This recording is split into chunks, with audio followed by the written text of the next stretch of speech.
Invite à penser à ta situation relationnelle, pas forcément sentimentale. On te dit que votre vie est affectée par les problèmes familiaux.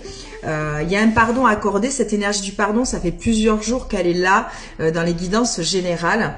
On te dit que un temps de séparation est nécessaire. Mais un temps de séparation, ça peut être avec une personne, mais surtout qu'il est nécessaire de couper avec des liens aujourd'hui qui te retiennent dans le passé dû à un pardon qui n'est pas accordé. Alors ce pardon, ça peut être un pardon que tu ne t'es pas fait, ça peut être un pardon vis-à-vis d'une situation ou de quelqu'un, face à toi de voir, mais en tout cas n'hésite pas à rédiger une lettre de pardon.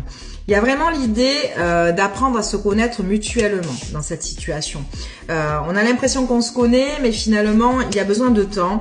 Et on te dit que ce temps, il est nécessaire parce qu'il y a vraiment l'idée du timing divin. On te dit que la synchronisation divine, elle est à l'œuvre dans ta vie sentimentale et que ça vaut la peine, à force de tout le temps te mettre des espèces de contraintes ou de te dire il faut que la personne elle ait tel critère ou de suite dû à des schémas répétitifs, dès qu'elle est comme ci, comme ça, comme ci, on lâche l'affaire, on se dit c'est mort. En tout cas, c'est des peurs qui sont réactivées mais qui viennent du karma et on te dit de lâcher prise et de laisser cette situation se dérouler jusqu'à son terme.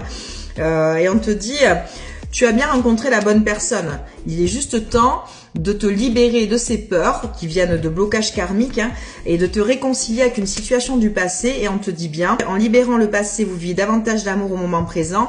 On te dit de pardonner pour apprendre, surtout à apprendre à t'aimer toi et à aimer de façon générale d'une nouvelle façon en étant libéré de ce passé qui t'empêche d'avancer et qui fait que tu es souvent dans une répétition de schémas.